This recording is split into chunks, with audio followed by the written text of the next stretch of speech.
오늘 함께 보신 본문을 중심으로 깊도다 하나님의 지혜와 판단이여 라는 제목으로 말씀을 나누겠습니다. 우리 지난 시간까지 보신 것처럼 우리 성전 재건 공사가 굉장히 지지부진, 이게 참 여러 가지로 방해꾼들, 그래서 공사가 중단됐다가 이제 다시 재건됐지만 그 당시에 이 유다 지역을 다스리던 총독 다뜨네라는 사람에 의해서 또다시 이렇게 뭐 중단까지는 아니지만 행정적인 이 확인 절차, 그래서 이 다뜨네 총독이 이 다리오 왕에게 확인 서한을 보내게 됩니다. 과연 이 공사가 합법적인 공사인지 또는 왕이 알고 있는 그런 공사인지. 왜냐하면 이 다리오 왕 시대에 좀 이 정치적인 상황이 그렇게 좋지는 못했습니다. 왜냐하면 제국이 너무 넓다 보니까 이 변방에 멀리 있는 이 지역들에 이 끊임없는 이 반란이 있었고 또는 뭐 쿠데타도 있었습니다. 그래서 계속 그런 이 세력들에 아주 신경을 많이 썼죠. 그래서 이 총독 다뜨네도 혹시 반란을 일으키기 위한 어떤 그런 모임이나 그런 공사가 아닌가 해서 어쨌든 다리오 왕에게 편지를 보냈고, 그 총독의 편지를 받아들은 다리오가 이제 조사를 시키게 됩니다. 우리야 뭐 지금 수도가 서울이잖아요. 그리고 뭐 세종의 행정 수도도 하나 있고 뭐 이렇잖아요. 이 페르시아 제국이 워낙 땅이 넓어서 이 수도가 여러 곳이 있습니다. 그래서 겨울 수도가 있고 여름 수도가 있고, 워낙 땅이 넓고 그러니까 겨울에는 좀 따뜻한 곳으로, 그 다음에 여름에는 좀 시원한 곳으로, 그래서 여러 이 보물 전각들이 여러 곳에 있었습니다. 그래서 서류들, 뭐 국가 어떤 기밀들, 이런 공문들, 이런 것들이 각각 그 왕이 여름에 만약에 그 뭐 공문을 발표했다 그러면 여름 궁전에 그 문서가 보관이 돼 있는 것이고, 겨울에 그랬다 그러면 겨울 왕궁에 그 문서들이 보관이 되어 있습니다. 그러니 전국에 있는 이 그 왕국 궁궐 정각들을 다 찾아봐야 되는 것이죠. 결국 어디서 발견이 되느냐, 사진을 한번 좀 보여드리겠습니다. 여러분, 이 지도가 이제 뭐 눈에 익숙해지셔야 됩니다. 여러분, 왼쪽에 이제 애굽이 있고요. 그 다음에 위쪽에 지중해가 파랗게 보이고요. 오른쪽에 예루살렘과 유다가 보이시죠. 그리고는 이제 쭉 오른쪽으로 가다 보면 바벨론 제국, 그 다음에 유프라테스 강, 티그리스 강이 보이시죠. 거기 오른쪽에 보시면 빨갛게 박스가 되어 있죠. 여기가 앙메다 궁이라고 하는 곳입니다. 그리고 그 밑에 여러분 수산이라고, 여기도 이제 왕궁이 있었습니다. 여러분, 수산궁 그러면 여러분 딱 떠오르는 성경이 에스더서에 보면 이 아하수에로 왕이 수산궁에 머물러 있을 때 이 에스더가 왕비로 간택된다 하는 내용이 있고요. 그리고 그 밑에 페르세폴리스라고 하는 그 지명이 보이시는지 모르겠는데 거기도 수도였습니다. 거기가 남쪽 수도. 이 페르세폴리스가 아마 규모에 있어서는 제일 큰 궁전이 될 것입니다. 이 페르세폴리스 옆에 여러분이 바사 제국을 창건한 고레스의 무덤도 여기에 있습니다. 어쨌든 이 앙메다라고 하는 궁터, 지금 이란 땅인데요. 이란 땅에 가면 지금은 하마단이라는 지명으로 되어 있습니다. 여기를 한번 20년 전에 한번 이란 관광청이죠. 관광청에 초청을 받아서 한번 다녀온 적이 있는데요. 지금은 가보니까 완전히 뭐 동네 아이들 그냥 놀이터입니다. 터만 남아 있고 뭐 그 다음에 돌멩이들이 막 널브러져 있고 뭐 거기서 아이들이 막 돌싸움하고 막 뭐 거기서 막 밟고 다니고 막 그렇습니다.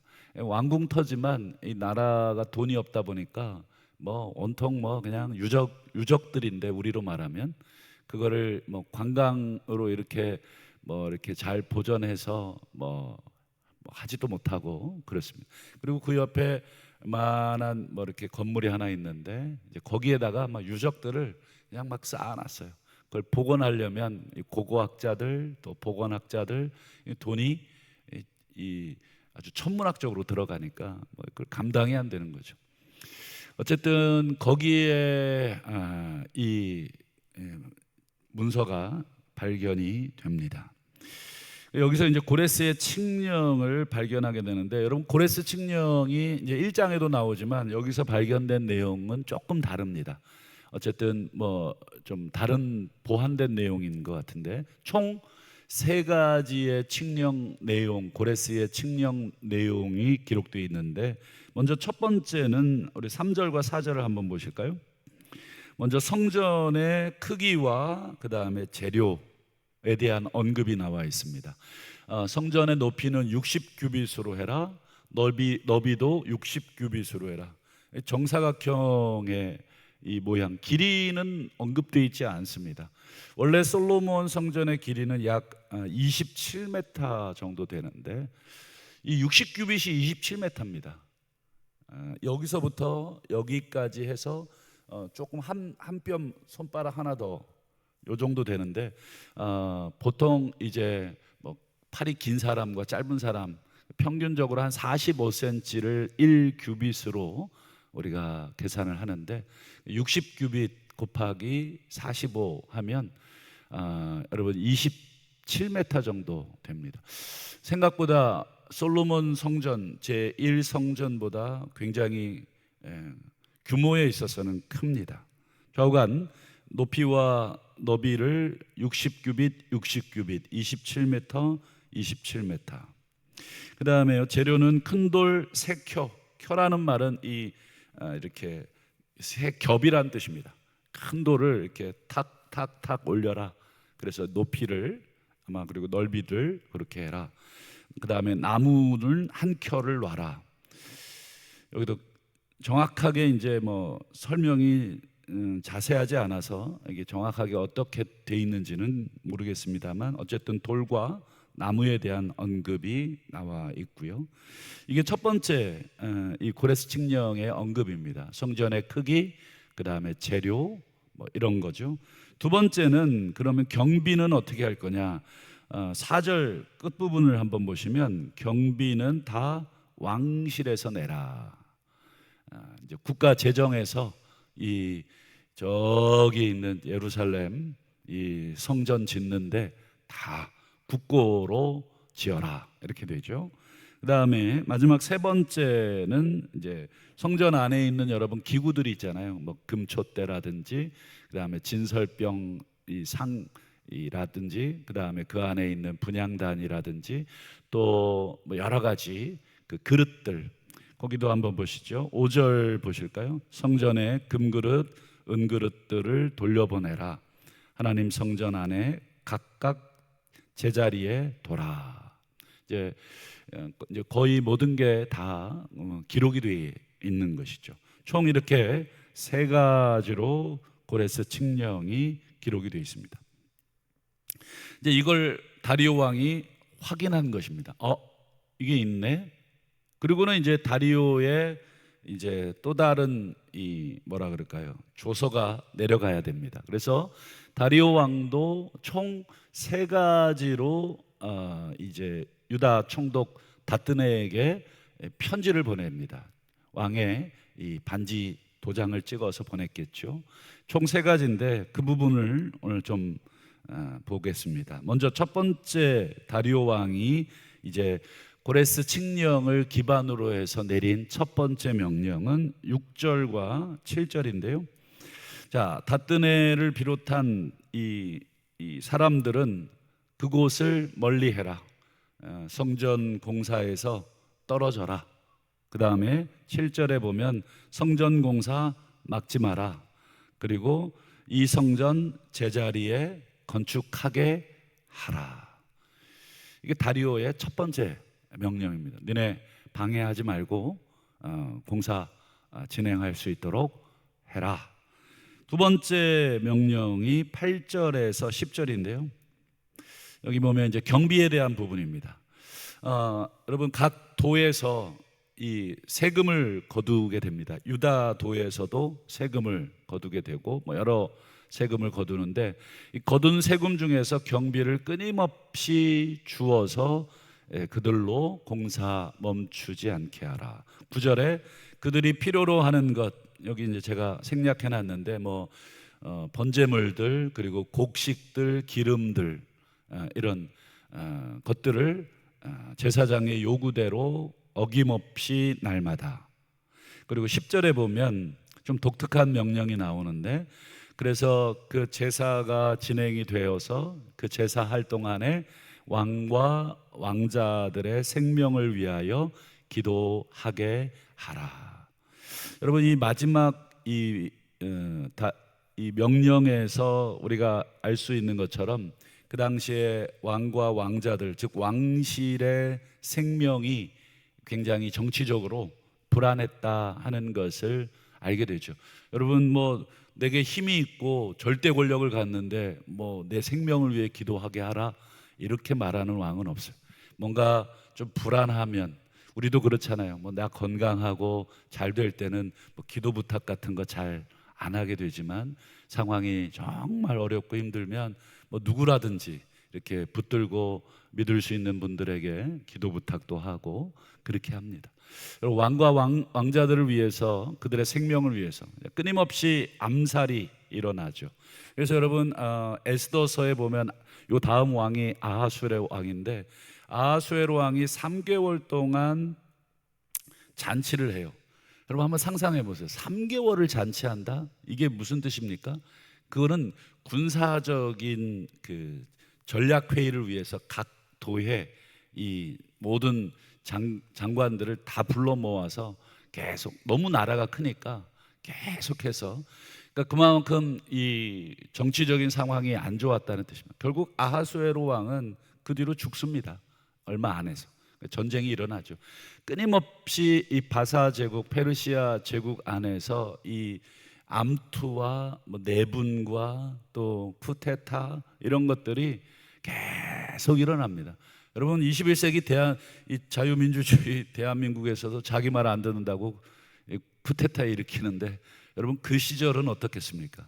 상상할 수 없는 이 끊임없는 이 서로 간의 견제 그리고 암투 자기가 절대 권력을 쥐기 위한 그런 일들이 늘 있었습니다.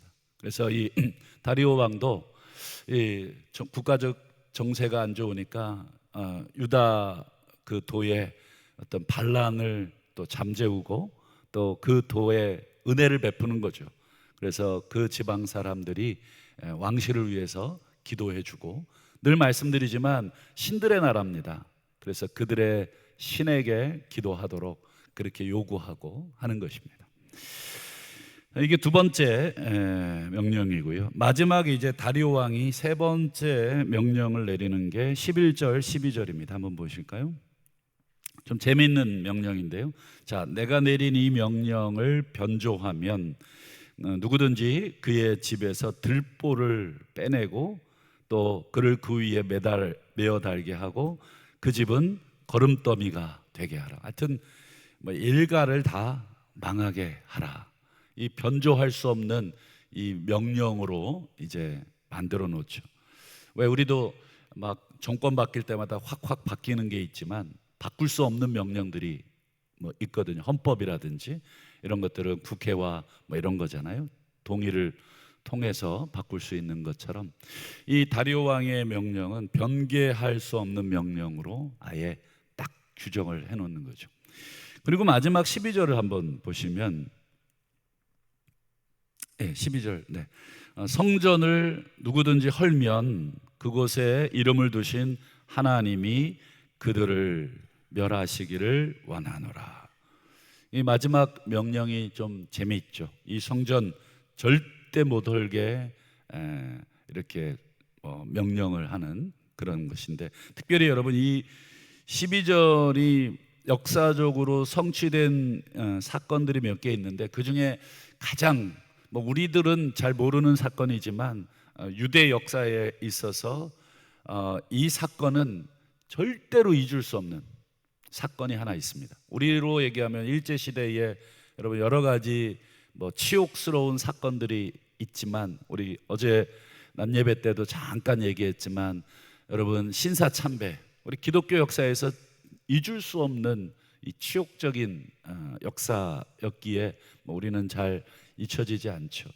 유대 역사에서도 이 성전과 관련해서 이 성전을 허물어뜨리거나 또는 아주 성전을 더럽혔던 그런 사건들이 여러 번 있었는데, 그 중에 가장 대표적인 게 주전 167년경, 예수님 오시기 167년경에 이 안티오쿠스 에피파네, 원래 안티오쿠스 4세라고 하는 왕이 있었습니다. 근데 그 뒤에다가 자기 이름을 에피파네라는 명칭을, 에피파네라고 하는 게 무슨 뜻이냐면 신의 현현이란 뜻입니다. 안티오쿠스 신의 현현, 그러니까 이름 앞에다가 나는 신이다, 신으로서 나타난 사람이다. 벌써 이름 자체가 얼마나 교만한지를 알게 되겠죠.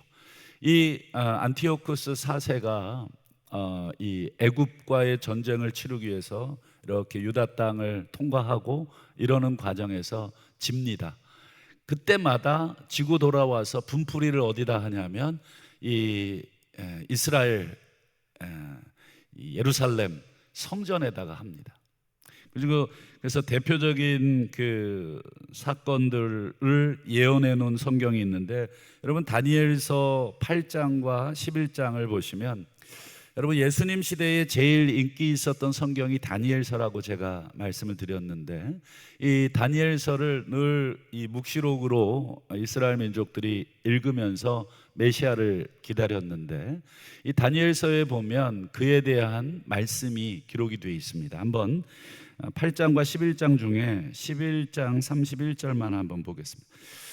그의 군대는 그의 편에 서서, 이게 아마 역사적으로 이제 안티오쿠스 4세를 의미한다고 우리가 보는데, 성소 곧 견고한 곳을 더럽히며 매일 드리는 이 제사를 폐하며 멸망하게 하는 가증한 것을 이 성전의 안에 세울 것이다. 이런 이제 예언이 이 다니엘서 8장에도 한번 나오고 11장에도 한번 나오게 됩니다.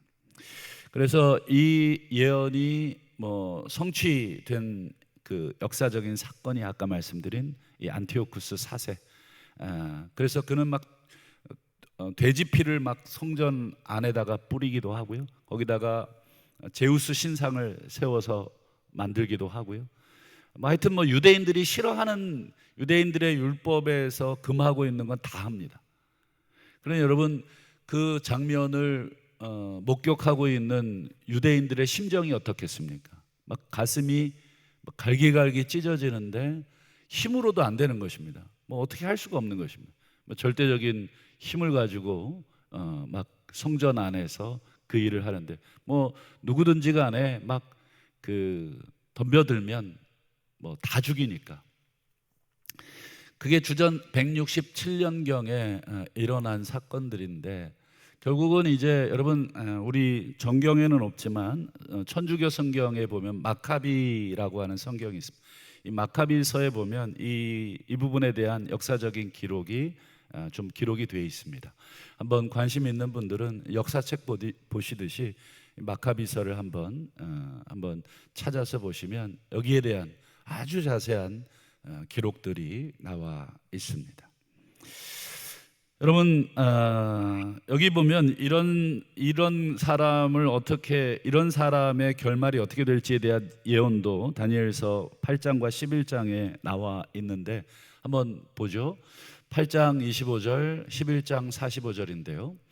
하나님이 이렇게 말씀하십니다. 그러나 사람이 손을 대지 않아도 그는 끝내 죽을 것이다.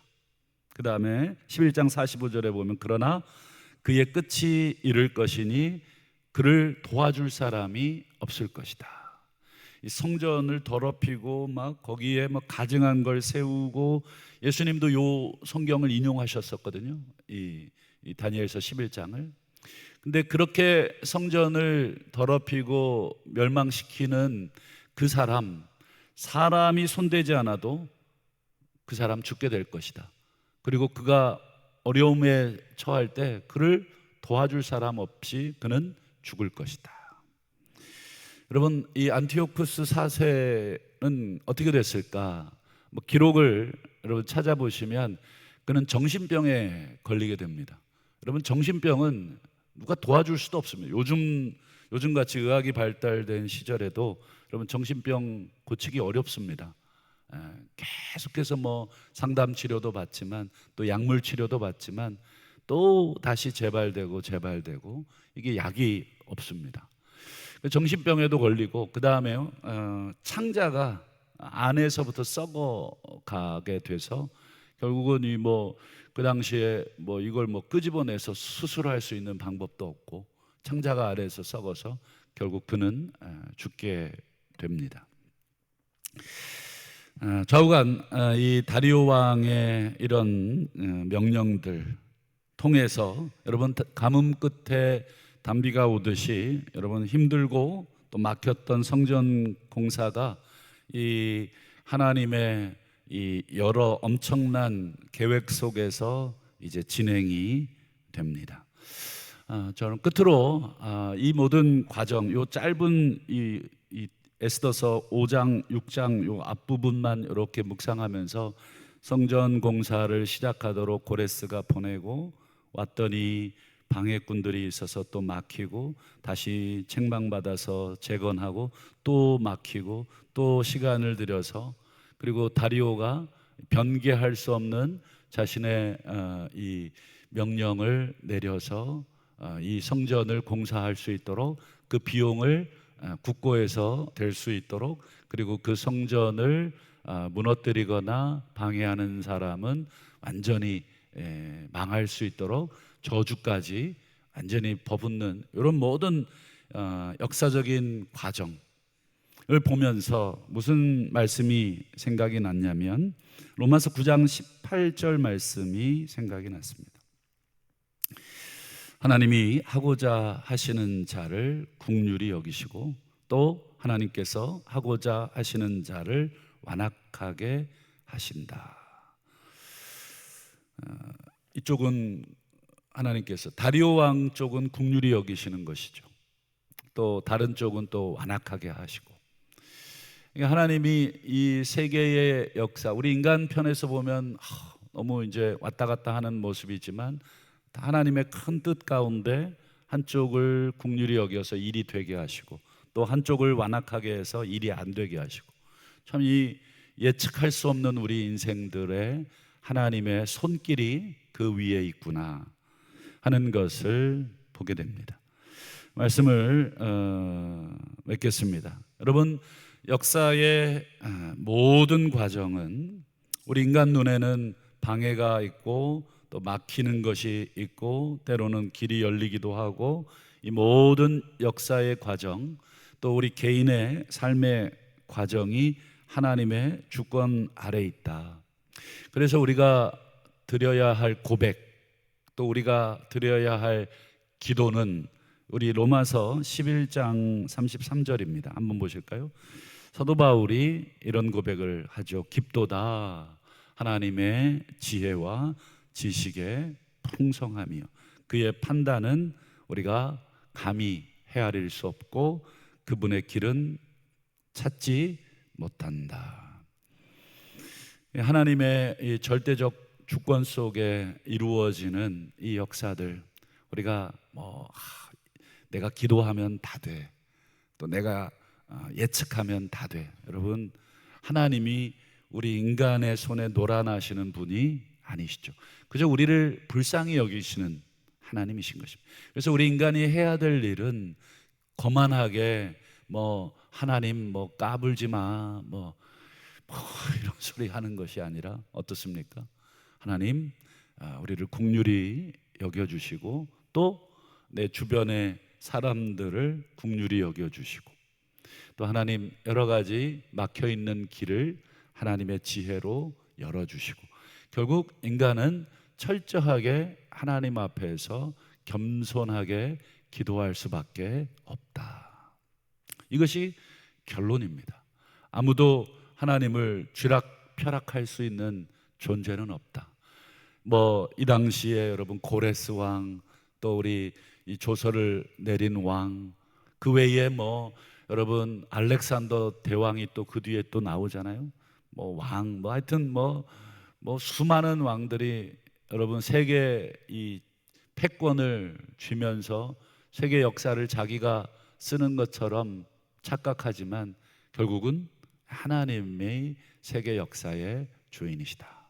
결국 우리는 하나님 그 안에 마치 거대한 바닷물 안에 떨어진 잉크 한 방울 같은 그런 존재로서 그저 우리에게 주어진 이 2025년도 또 대한민국 땅에 이 조그만 전주 성에 우리는 부름받아서 우리 하나님의 일에 수종드는 그렇게 하다가 하나님 앞에 가는 존재라고 하는 것을 고백해야 되겠습니다.